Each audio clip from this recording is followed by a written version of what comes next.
Lal Bahadur Shastri national academy of administration. हो ধরমিতে ধীর হো করমিতে ভীর হো উন্নত শির নাহি ভয় হো ধরমিতে ধীর হো করমিতে ভীর হো উন্নত শির নাহি ভয় ভুলিবে তবে জ্ঞান হব সবে আগুয়ান সাথে আছে ভগবান হবে জয় रहो धर्म में धीर रहो कर्म में वीर रखो उन्नत शीर डरो ना।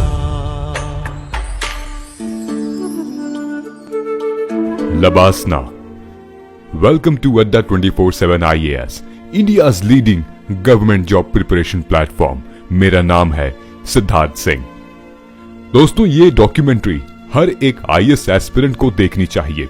इनफैक्ट जिन्हें यूपीएससी के बारे में बिल्कुल भी नहीं पता, इनफैक्ट जिन्हें लबासना के बारे में नहीं पता, इनफैक्ट जिन्हें लबासना के बारे में पता भी है, उनको तो बेहद जरूरी है इस डॉक्यूमेंट्री को देखना। ये एक ऐसी डॉक्यूमेंट्री है, ये एक ऐसा सपना भी है हर एक यूपीएससी एस्पिरेंट का जो नींद में भी इसको देखना पसंद करेगा। कुछ ऐसे पहलू हैं इसमें ताकि आप अपने पढ़ाई के पर्सपेक्टिव में इसमें यूज कर सकते हैं। आखिर जिस सपने के बारे में हम सोच रहे हैं, तो हम उस सपने के बारे में और थोड़ा जान लेते हैं। आखिर क्या है लबासना, क्यों इतना फेमस है लबासना?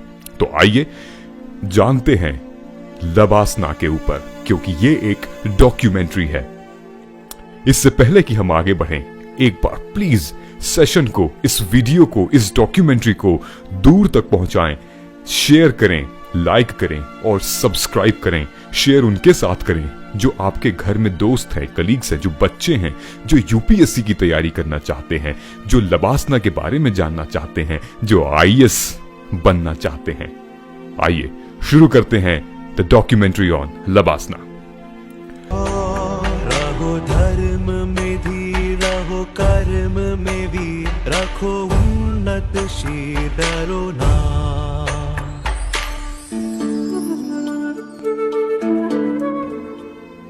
यूपीएससी एक ऐसी परीक्षा जिसे देश की सबसे मुश्किल परीक्षाओं में से एक माना जाता है।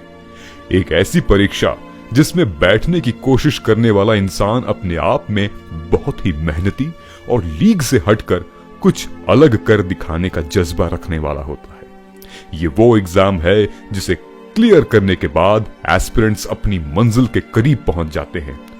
हर एस्पिरेंट का ये ख्वाब होता है कि वो ट्रेनिंग के लिए Lal Bahadur Shastri national academy of administration यानी लबासना जाए। क्यों? क्या आपका भी ये सपना है? दोस्तों, अपने इस सपने को सच करने के लिए ना एस्पिरेंट्स जी जान से दिन रात मेहनत करते हैं, सिविल सर्विसेज के एग्जाम को क्लियर करते हैं, ताकि कहीं जाकर उन्हें लबासना में ट्रेनिंग का मौका मिलता है। रहो धर्म में धीर रहो कर्म में वीर रखो उन्नत शीर डरो ना।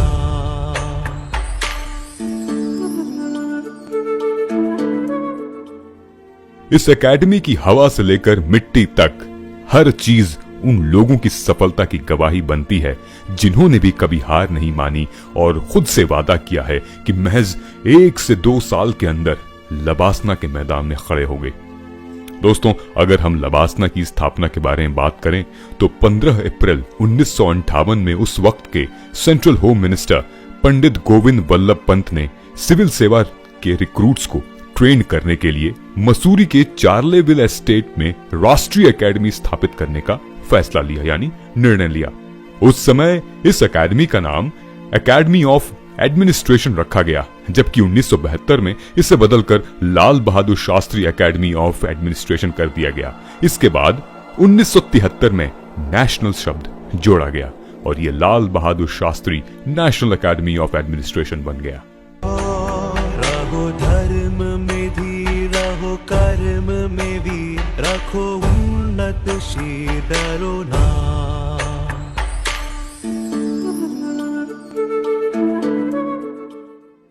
साथियों, आपको ये जानकर बहुत हैरानी हो सकती है कि लबासना में न केवल भारतीय सिविल सर्वेंट्स बल्कि बांग्लादेश, भूटान, मालदीव्स और म्यांमार के कुछ सिलेक्टेड सिविल सर्वेंट्स की भी ट्रेनिंग होती है। ये सभी इंटरनेशनल सिविल सर्वेंट्स भारतीय सिविल सर्वेंट्स के साथ पहले 3 महीने के फाउंडेशन कोर्स में ट्रेनिंग में शामिल होते हैं। और ये भी बता दें कि लबासना में 2 साल की ट्रेनिंग पूरी होने के बाद पास होने वाले सभी आईएएस ऑफिसरों को जवाहरलाल नेहरू यूनिवर्सिटी यानी कि जेएनयू से मान्यता प्राप्त होती है, वो भी एमए इन पब्लिक मैनेजमेंट की डिग्री मिलती है। ये डिग्री केवल यूपीएससी सिविल सर्विसेज की परीक्षा क्लियर करने वाले आईएएस ऑफिसर्स को ही मिलती है।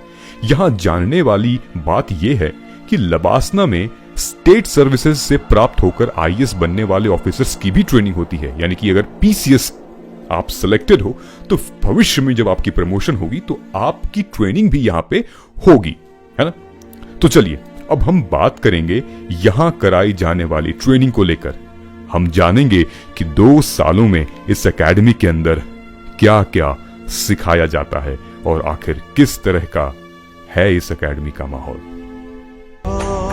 रहो धर्म में धीर, रहो कर्म में वीर, रखो उन्नत शीर, डरो ना।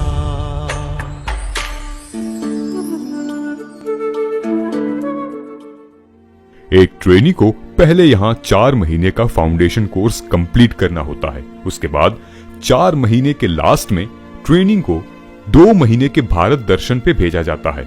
इसके बाद वे पहले स्टेप की ट्रेनिंग का आगाज करते हैं जो आईएएस अधिकारों के लिए लबासना में 15 वीक तक चलता है। फर्स्ट स्टेप के पूरे होने के बाद अधिकारी लगभग 8 महीने के लिए अपने फील्ड पोस्टिंग पर जाते हैं। इसके बाद वे 6 हफ्ते के लिए एकेडमी में अपने दूसरे स्टेप की शुरुआत करते हैं। इस चरण को पूरा करने के बाद ही उन्हें आईएएस अधिकारी माना जाता है और उसे अपने इलाके में काम करने के लिए भेजा जाता है। रहो धर्म में धीर, रहो कर्म में वीर, रखो उन्नत शीर, डरो ना।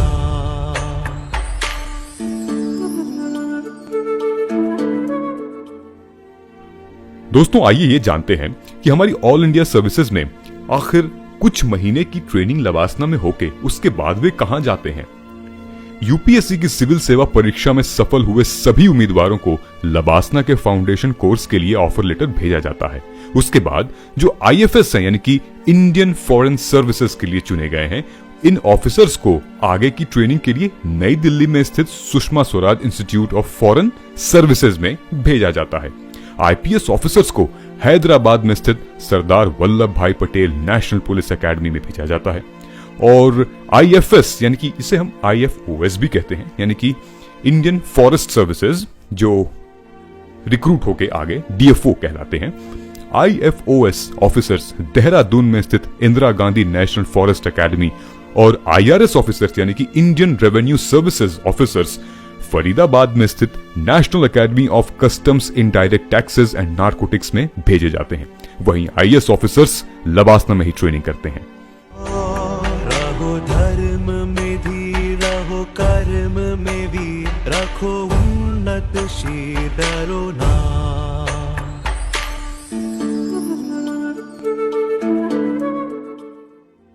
अब ये जान लेते हैं कि आखिर लबासना में कोर्स क्या ऑफर होते हैं जो उनके फाउंडेशन कोर्स कहा जाता है। ये कोर्स ऑल इंडिया सर्विसेज और सेंट्रल सर्विसेज यानी कि ग्रुप ए में नई भर्तियों के लिए होता है। ये इंसान को सफल सिविल सेवक बनने के लिए जरूरी कौशल, ज्ञान, दृष्टिकोण यानी कि स्किल्स, नॉलेज एंड एटीट्यूड ये प्रदान करता है। एकेडमी की ऑफिशियल वेबसाइट के मुताबिक इस कोर्स को पढ़ने का मेन मोटिव ये है कि ये एस्पिरिट डिकॉर्प्स को बनाकर पब्लिक सर्विस के बीच और भी ज्यादा कोऑपरेटिव यानी कि सहयोग, कोऑर्डिनेशन, एक दूसरे के बीच में समझाव ये पैदा करता है और एक सिविल सर्विसेज ट्रेनी के व्यक्तित्व की पर्सनालिटी यानी कि जो उसकी पर्सनालिटी है उसको पूरी तरह से intellectual, moral, physical and aesthetic विकास को बढ़ावा देता है। रहो धर्म में धीर, रहो कर्म में वीर, रखो उन्नत शीर, डरो ना।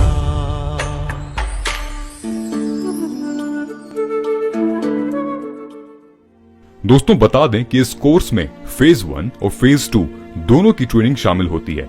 साथ ही ऑल इंडिया का यानी कि भारत भ्रमण का दौरा भी इसमें शामिल होता है। ये ब्यूरो ऑफ पार्लियामेंट्री स्टडीज के साथ एक हफ्ते के लंबे लगाव के लिए भी जाने जाते हैं, जिसमें उन्हें इंडियन पार्लियामेंट्री सिस्टम के कामकाज के बारे में बताया जाता है। ये इस अवधि के दौरान भारत के राष्ट्रपति, भारत के उपराष्ट्रपति, भारत के प्रधानमंत्री और अन्य गणमान्य व्यक्तियों से भी मिलते हैं। और इस कोर्स में जो ट्रेनी होते हैं वो फील्ड में जाकर ट्रेनिंग भी ले सकते हैं। रहो धर्म में धीर, रहो कर्म में वीर, रखो उन्नत शीर, डरो ना।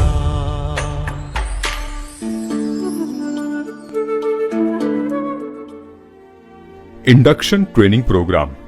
इंडक्शन ट्रेनिंग प्रोग्राम, इसका उद्देश्य राज्य सिविल सेवाओं के आईएएस के पदोन्नत अधिकारियों यानी कि प्रमोटेड ऑफिसर्स के लिए होता है। अब आते हैं शॉर्ट टर्म कोर्स या मिड कैरियर ट्रेनिंग प्रोग्राम।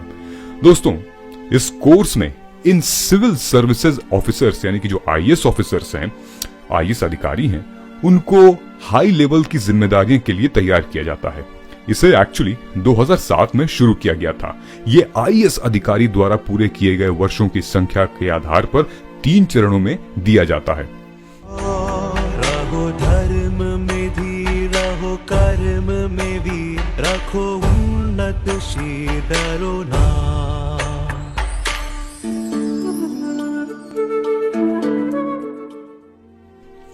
अब जान लेते हैं कुछ important but basic facts of LBSNAA.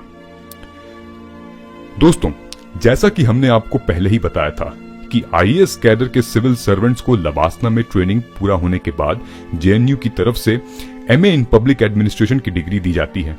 बात करें अगर लबासना के डायरेक्टर की तो 5 सितंबर 2021 में श्रीनिवास और कती की थाला को डायरेक्टर पद पर अपॉइंट किया गया था। कती की थाला गुजरात कैडर के आईएएस ऑफिसर हैं। बता दें कि लबासना में सिविल सर्वेंट्स को फिजिकल ट्रेनिंग भी दी जाती है। इसके साथ ही उन्हें एक्स्ट्रा करिकुलर एक्टिविटीज में भी शामिल होना होता है। बात अगर इस एकेडमी के कड़े नियमों की हो तो लबासना में ट्रेनिंग करना हर किसी के बस की बात नहीं है। दोस्तों ट्रेनी ऑफिसर्स को यहाँ पे जिंदगी की बेसिक स्किल्स भी सिखाई जाती है। आपको ये जानकर हैरानी होगी कि उन्हें आयुर्वेद के प्रिंसिपल के हिसाब से खाना बनाने तक की स्किल भी सिखाई जाती है। इसके अलावा एक्स्ट्रा करिकुलर एक्टिविटीज के तौर पर उन्हें कैलीग्राफी, जूट बैग बनाना, साइन लैंग्वेज सीखने का और स्मार्टफोन से फिल्म मेकिंग आदि की ट्रेनिंग भी दी जाती है। वहां दी जाने वाली हर ट्रेनिंग पर लबासना एकेडमी का लोगो होता है। इसके साथ ही सभी ट्रेनिंग ऑफिसर्स को वहां लागू किए गए ड्रेस कोड और फोन न इस्तेमाल करने के आदि कई नियमों के साथ कड़ाई से पालन भी करना पड़ता है। रहो धर्म में धीर, रहो कर्म में वीर, रखो उन्नत शीर, डरो ना।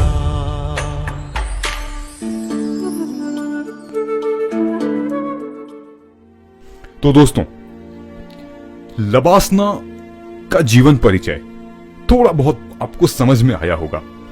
अगर आप चाहते हैं कि हमसे कोई भी टॉपिक लबासना के पर्सपेक्टिव में, इस डॉक्यूमेंट्री के पर्सपेक्टिव में अगर कहीं पे चूक हो गई हो, कहीं मिस हो गया हो, तो आपसे ये रिक्वेस्ट है कि आप कमेंट सेक्शन में जरूर लिख के बताएं कि आखिर कौन सा पार्ट हमसे मिस हुआ है और आप कौन से हिस्से के बारे में और ज्यादा जानना चाहते हैं या रुचि रखते हैं।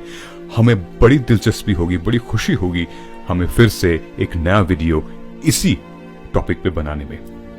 कमेंट सेक्शन आपके लिए ही है।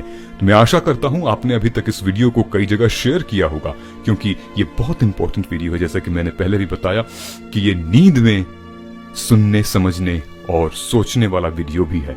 तो मैं बहुत बहुत शुक्रगुजार हूं आप सभी का। आप सभी ने मुझे बहुत देर तक सुना, आपका आभार। Thank you so much. मिलते हैं हम अपने अगले एपिसोड में from the pages of history. नमस्कार, जय हिंद, जय भारत। रहो धर्म में धीर, रहो कर्म में वीर, रखो उन्नत शीर, डरो ना।